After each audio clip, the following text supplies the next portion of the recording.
तो आज का हमारा जो टॉपिक है वो है एलिमेंट ऑफ आर्ट यानी कला के तत्व।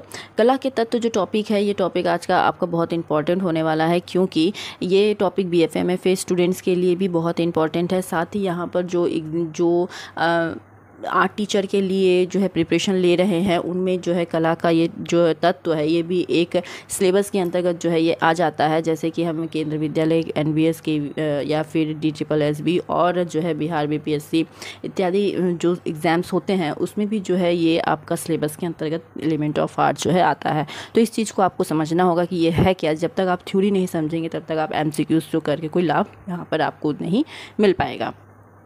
तो ये उसके लिए भी लाभकारी है। साथ ही अगर कोई ऐसे हैं जो आर्ट में बिगिनर्स हैं, तो उनको ये चीज़ जानना बहुत ज़रूरी हो जाता है, क्योंकि बेसिक जानना, जब तक आप बेसिक नहीं सीख पाएंगे, बेसिक का जब तक आपको ज्ञान नहीं होगा तब तक आप जो है किसी भी आर्ट को क्रिएट नहीं कर पाएंगे।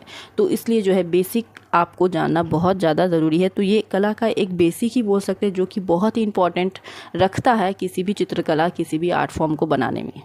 तो ये जैसे साहित्य यानी लिटरेचर में देखते हैं कि शब्द और अर्थसार जो होता है, जो रचना होती है, वो एक जो रचनाकार होता है उसके मन के भावों को या अभिव्यक्त करने का बहुत ही आसान तरीका होता है कि वो अपने मन के भावों को लिखकर शब्द के साथ द्वारा जो है अभिव्यक्त कर रहा है, लोगों को समझा रहा है, लोगों को बता रहा है। उसी प्रकार एक चित्रकार या फिर एक कलाकार जो है अपनी रचनाओं में जो है कलागत तत्वों के बिना जो है अभिव्यक्ति उसकी अपूर्ण होती है।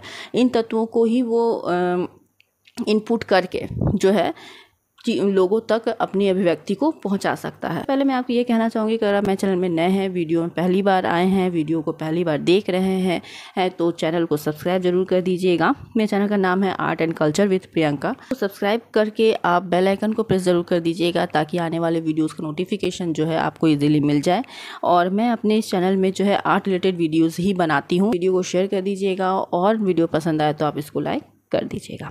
तो सबसे पहले हम देख लेते हैं कि what are the element of art. कला के तत्व हैं क्या चीज़। कला के तत्व जो है एक जो है बिल्डिंग ब्लॉक्स बोल सकते हैं चित्रकला के लिए। जैसे कि समझ लीजिए कि अगर आपको कोई घर बनाना है, ठीक है, कोई घर बनाना है, तो आप घर बनाने के लिए क्या क्या सामान यूज़ करेंगे। आपको ईंट लगेगा, बालू लगेगा, पत्थर लगेगा, पानी लगेगा, ठीक है, या फिर आपको जो है आप छत ढलाई करेंगे, उसके बाद जो है आपको रड लगेंगे, पत्ते तार लगेंगे। तो बहुत कुछ जो है घर बनाने के लिए आपको ज़रूरत पड़ता है। बेसिक तो आपको जो है सीमेंट, बालू, पत्थर, ये सब की चीज़ की आपको जो है बेसिक ज़रूरत पर, जब तक ये नहीं होगा आपका बिल्डिंग तैयार नहीं होगा, ठीक है। उसी तरह से जो है कला के लिए भी जो है कुछ तत्व जो होते हैं, वो एलिमेंट जो है वो बिल्डिंग तैयार करने का बेसिक जो तत्व होता है, बेसिक एलिमेंट है। इसके बिना जो है आपकी कला, आपकी चित्रकला या आपकी मूर्ति कला, कोई भी कला जो है वो अपूर्ण है, ठीक है, इसके बिना होगी ही नहीं। तो इसीलिए जो है हम एलिमेंट ऑफ आर्ट को पढ़ते हैं, इसी जानेंगे, ठीक है, जिससे जो है कलाकार जो है अपने माने कुशलतापूर्वक जो है इन चीज़ों का उपयोग करके एक कलाकृति को जो है तैयार करता है। तो यहाँ पर कला के तत्व जो है हम लोग यहाँ पर मुख्य रूप से 7 प्रकार के होते हैं, 7 तरह के होते हैं।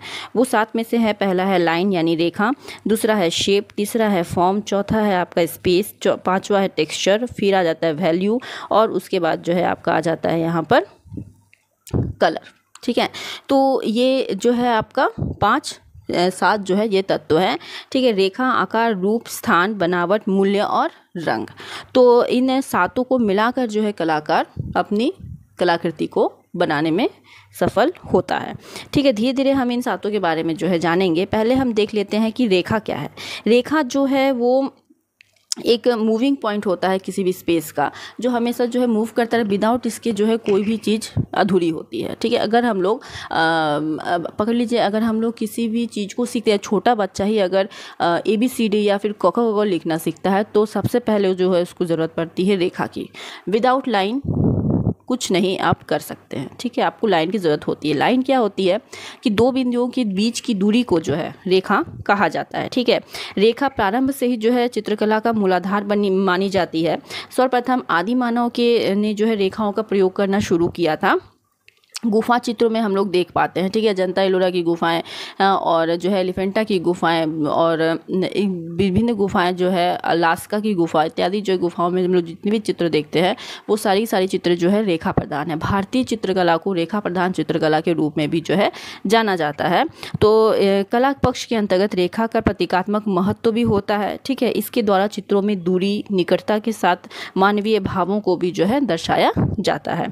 रेखा जो है विभिन्न प्रकार की होती है, सीधी रेखा होगी, कर्व लाइन होगा, बेंडेड लाइन होगा, हाँ, जिगजैग लाइन होगा। तो बहुत प्रकार की जो है रेखा है और हर एक रेखा का अपना एक महत्व है और अपना एक जो है सिंबल है, ठीक है। रेखा से हम लोग जो है विड्थ, डायरेक्शन और लेंथ जो है माप सकते, लेंथ जो है ये दिखाता है, ये 1 डायमेंशनल होता है। नेक्स्ट आ जाता है हमारा जो है आकार यानी शेप। शेप क्या होता है, ये 2 डायमेंशनल डिज़ाइन होता है जिसके थ्रू जो है इसमें जो है लाइन बहुत ही सिग्निफाई होती है, ठीक है। ये जो है हाइट, विड्थ, किसी भी स्ट्रक्चर का हाइट और विड्थ जो है दिखाता है, उसके वैल्यू को जो है देखा जा सकता है कलर के माध्यम से। जब हम उसमें कलर देंगे तो हम उसमें जो है वैल्यू को भी जो है देख पाएंगे। शेप जो होता है वो एक कलाकार जो है वो वास्तविक और काल्पनिक शेप भी बना सकता है। जिस तरह से, जैसे कि शेप 2 प्रकार के हम लोग देख पाएंगे, एक ज्योमेट्रिकल और एक ऑर्गेनिक, ठीक है। ज्योमेट्रिकल जो शेप होता है वो मैथमेटिकल बेस्ड होता है, ठीक है, पूरा माप और एकदम सटीक होगा, एकदम एक्यूरेट होगा। लेकिन जो ऑर्गेनिक शेप होता है वो जो है आर्टिस्ट का अपना क्रिएशन होता है, वो अपने हिसाब से जो है एक आर्टिस्ट जो है क्रिएट करता है, ठीक है। नेक्स्ट हम आते हैं फॉर्म में, यानी रूप। फॉर्म जो होता है वो हमेशा 3 डायमेंशनल होगा। कोई भी ऑब्जेक्ट जो होगा वो हमेशा 3 डायमेंशनल होगा और उसका अपना जो है एक वॉल्यूम होगा, हाइट होगा, विड्थ होगा, डेप्थ होगा, ठीक है। उसको जो है हम लोग चारों तरफ से जो है देख पाते हैं फॉर्म को, ठीक है।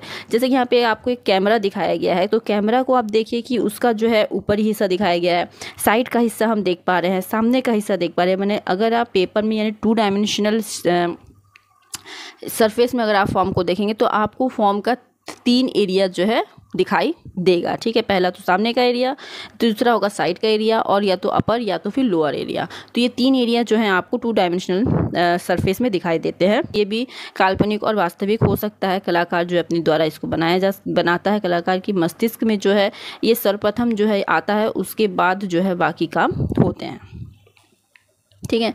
नेक्स्ट हमारा आ जाता है स्पेस। स्पेस यानी स्थान। स्पेस क्या होता है कि कोई वस्तु या आकृति जब चित्र स्थल पर चित्रित की जाती है तो या तो वो सक्रिय हो गई या तो सामान्य अंतराल कहलाएगी। इसी चीज़ को जो है हम स्पेस कहते हैं। स्पेस होता है यहाँ पे हमारा स्पेस, यानी यहाँ पे हम पर्सपेक्टिव और प्रपोर्शन 2 चीज़ को यहाँ पे हम लोग दिखा सकते हैं। पर्सपेक्टिव होगा आपका डिस्टेंस जो है बिटवीन एंड अराउंड, ठीक है, और आपका जो प्रॉपर्टी जो प्रपोर्शन जो मैं कह रही हूँ वो होगा आपका साइज़, एक्यूरेट साइज़ कितना हो सकता है, आपका डिस्टेंस क्या होगा, आपका माने कितना सामने होगा, कितना दूर होगा, इस चीज़ को जो है देखा जा सकता है, ठीक है। और शेप और ऑब्जेक्ट को जो है के बीच के संबंध को दिखाया जा सकता है, जिसमें कि आपका फोरग्राउंड, मिडिल ग्राउंड, बैकग्राउंड किसी भी पेंटिंग में जो है देखा जा सकता है। इसी चीज़ को हम लोग बोलेंगे स्पेस यानी स्थान। स्पेस डिवीजन बोलते हैं ना, कि आपका स्पेस डिवीजन कितना रहता है, कि आप कितना फोरग्राउंड में दिखाएंगे, कितना मिडिल ग्राउंड में आप दिखाएंगे और कितना जो है एरिया आपका बैकग्राउंड रहने वाला है, वो आप परसेंटेज के हिसाब से इस तरह से आपको दिखाना होता है। तभी जो है एक आर्ट में जो है इल्यूशन क्रिएट होता है, डेप्थ क्रिएट होता है, ठीक है, और तभी जो है एक आर्ट जो है बहुत ही नेचुरलिज्म की ओर जो है बढ़ती है, ठीक है। और यहाँ पर आप जो है पॉजिटिव स्पेस और नेगेटिव स्पेस, 2 स्पेस यहाँ पर हम लोग देख पाते हैं।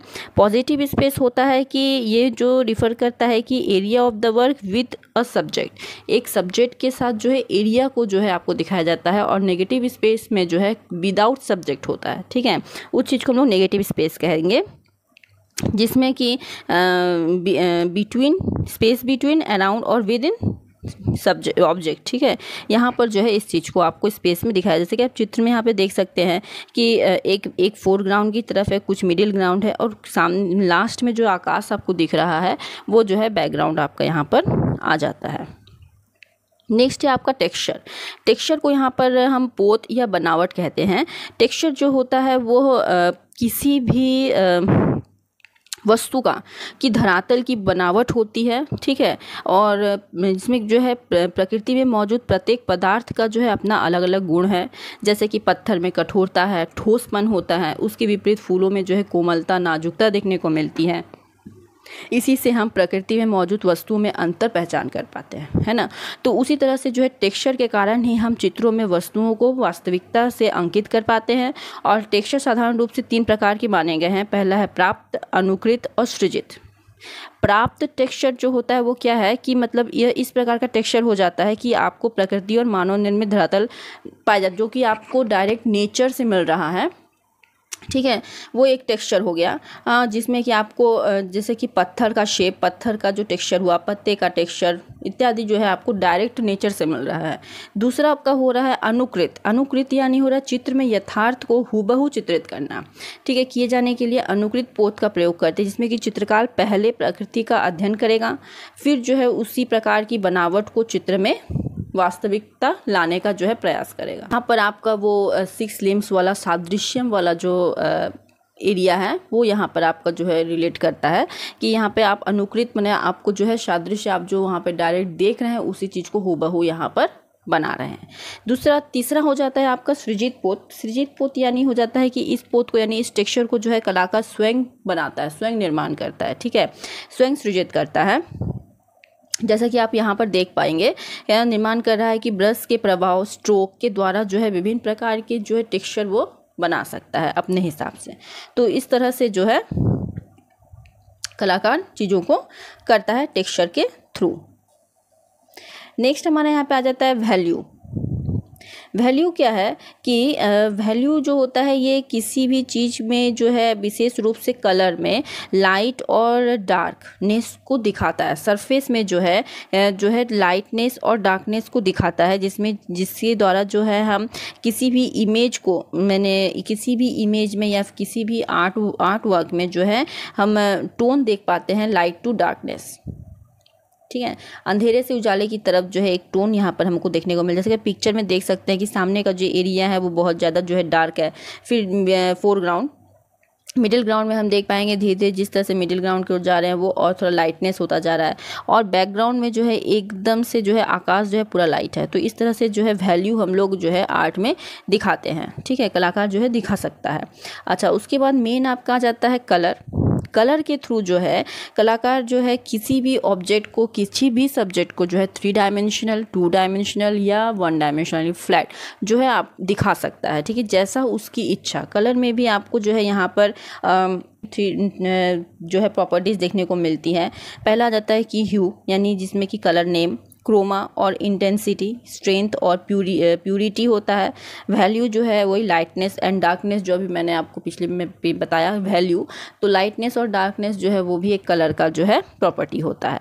कलर में यहाँ पे हमें मुख्य रूप से 3 प्राइमरी कलर जो है हम जानते हैं, ठीक है। प्राइमरी कलर होते हैं लाल, पीला और नीला। सेकेंडरी कलर भी आता है नारंगी, हरा और बैगनी। उसके बाद जो है और भी जो है ये विपरीत कलर, टर्शियरी कलर इत्यादि जो है रंग आते हैं। तो ये थे कला के तत्व। तो मिलते हैं हम लोग नेक्स्ट वीडियो में। तब तक के लिए आप सभी को बहुत बहुत धन्यवाद वीडियो को पूरा देखने के लिए। Thanks for watching.